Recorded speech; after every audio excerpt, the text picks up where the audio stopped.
Bon, j'ai fini de ruminer. C'est important de savoir s'arrêter. Le principe d'une bonne rumination, c'est qu'elle doit être éphémère. Sinon, on appelle ça un trouble anxieux. Et moi, en général, mon anxiété, c'est surtout en lien avec des problèmes matériels. Là, si j'ai ruminé, c'est pas pour des histoires matérielles, c'est sur des histoires de procès d'intention. Et moi, je supporte pas qu'on se méprenne sur mes intentions. Moi, je trouve toujours hallucinant ma capacité à monter en rumination et la vitesse à laquelle je suis capable de descendre. En fait, il suffit juste d'un petit truc et ça suffit à m'apaiser.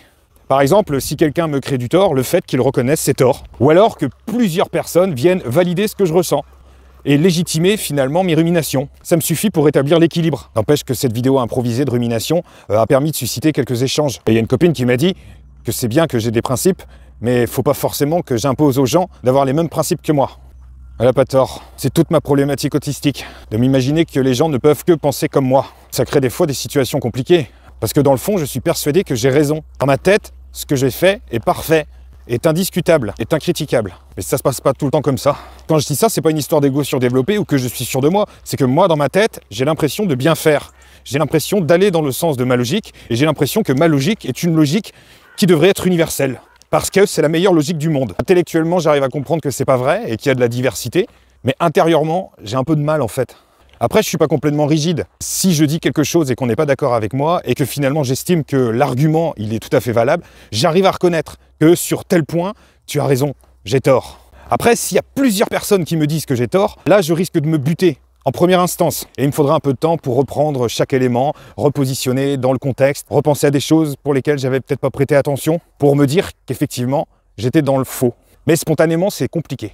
Et en fait, ce qui peut me faire monter en escalade, c'est le fait de ressentir par exemple de la mauvaise foi d'un côté, ou le fait de ressentir une espèce d'attaque personnelle à mon endroit. Parce que je trouve ça injuste. Alors la sensibilité à l'injustice, c'est quelque chose qu'on retrouve souvent chez les autistes. Et moi, pendant longtemps, quand je lisais les différents signes, les différents critères qui permettent de repérer un autiste, je voyais souvent cette question de sensibilité à l'injustice et je me reconnaissais absolument pas dedans. Parce que j'ai l'impression que quand on parle de sensibilité à l'injustice, je pense aux injustices dans le monde, je pense à une dimension sociale, je pense à des espèces de valeurs humanistes qui fait qu'on va se lever pour dénoncer les injustices et mener des combats. Pour moi, c'était ça, en fait, être sensible à l'injustice. Et de mon côté, j'avais pas l'impression d'être sensible à l'injustice. Et en fait, il m'a fallu vachement creuser le truc pour me rendre compte que ça ne se manifeste pas de cette manière-là chez moi. Et peut-être chez les autistes d'ailleurs, mais en tout cas chez moi. En fait, j'associe l'injustice à une espèce de rupture dans la logique, une espèce de dissonance dans la règle. Finalement, l'injustice pour moi, c'est une angoisse mathématique. Pour moi, la justice, ça s'exprime selon deux axes, la permanence de la règle et l'équité. Quand je réagis face à une situation qui n'est pas juste, je réagis tout simplement parce que je ne pige plus la logique, parce que je n'ai plus de repères. Ça donne quelque chose d'insécurisant, parce que pour moi, c'est la règle qui permet d'anticiper les conséquences de nos actes. Pour moi, l'injustice, c'est juste une variation, une extrapolation d'une situation imprévue, d'une situation qui tout d'un coup devient incohérente, parce qu'il n'y a plus de modèle de base sur lequel s'accrocher, de référentiel qui structure et dicte la conduite à tenir. C'est surtout ça. Et ça n'a rien à voir avec le fait de souffrir de la faim dans le monde, par exemple. C'est triste à dire, mais je souffre plus de mon sentiment d'être en déséquilibre que d'une espèce de projection empathique. C'est-à-dire qu'une personne qui va vivre une injustice en face de moi, en soi, ça va rien me faire. Par contre, intellectuellement, je pourrais reconnaître qu'il y a une injustice. Si ça ne me concerne pas directement, je pourrais pas forcément être dans quelque chose d'empathique avec lui. En fait, mes capacités à être empathique vis-à-vis de l'autre, ça dépend surtout de ma propre expérience. C'est parce que j'ai vécu une situation un peu similaire que j'arrive à me représenter ce qu'il ressent et que j'arrive à me mettre un petit peu en compassion avec lui. Mais si j'ai pas vécu cette situation, je peux intellectuellement reconnaître le déséquilibre dans la règle, reconnaître l'injustice, mais pas forcément ce qu'il ressent. Donc en fait, rien ne fera que j'aurai envie d'aller l'aider. Du coup, je vais passer pour quelqu'un de froid et d'insensible. Par contre, si j'ai déjà vécu une situation similaire, là je sors les crocs. En fait, je pense que la capacité à être empathique, à se figurer les états émotionnels des autres, à être dans la théorie de l'esprit, ça dépend des expériences qu'a vécu l'autiste. Donc avec les enfants, il faut parvenir à leur faire expérimenter plein de situations sociales. Par contre, si c'est moi qui suis victime d'une injustice, ça me rend fou. Et là, je rumine. C'est pour ça qu'en fait, je peux facilement défendre quelqu'un, prendre position pour lui, quand je vois qu'il est victime d'une injustice. Parce que ça me ramène à la violence d'une injustice que j'avais déjà subie. Ce qui peut m'amener parfois à vouloir réagir pour l'autre alors qu'il m'a rien demandé. Parfois, on me le reproche. On me reproche d'avoir voulu bien faire. Ah, du coup, je vis une autre injustice. Je crois que cette injustice, ça naît surtout de l'incompréhension. L'incompréhension de l'autre par rapport à ses propres intentions, par rapport à son appréhension d'une situation. Tu vois, par exemple, si t'engueules un gamin parce qu'il est hyper agité, il va trouver ça hyper injuste parce que s'il est hyper agité, c'est peut-être parce que la pendule fait clic-clac et ça le perturbe. Donc c'est pas lui le responsable, c'est la pendule qui fait clic-clac.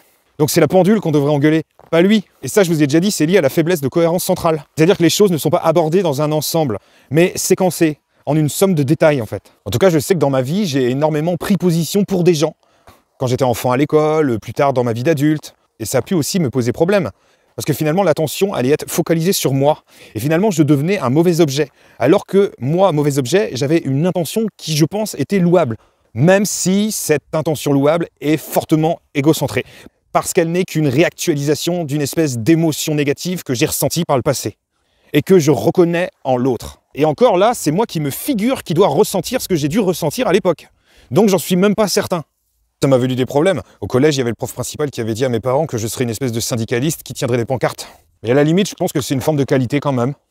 Et là où il faut que je travaille sur moi, c'est dans le fait que ça m'atteigne encore. Il faut que je réussisse à passer outre. Il faut que je réussisse à être dans la technique du va te faire foutre. Pour espérer plus tard être dans la technique du j'en ai rien à foutre. Moi, dans la vie, j'essaye d'être le plus juste possible. Et là, je ne parle pas forcément de justice, je vais parler du fait de m'ajuster au monde. Je ne supporte pas l'idée de blesser quelqu'un. Tu vois, être dans une espèce de joute verbale, dans un combat de coq pour ravaler l'ego de l'autre, ça, je sais le faire.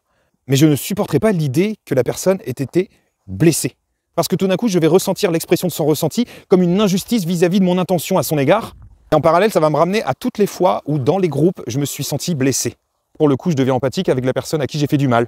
Alors, en 40 ans de vie, j'ai eu plein d'expériences sociales. Ça m'a quand même permis de construire pas mal de modélisation, en fait, de différentes situations qu'on peut vivre. Mais même à 40 ans, il me manque encore plein de situations possibles. Des situations pour lesquelles je ne sais pas comment je peux réagir. Des situations qui me laisseront complètement coa.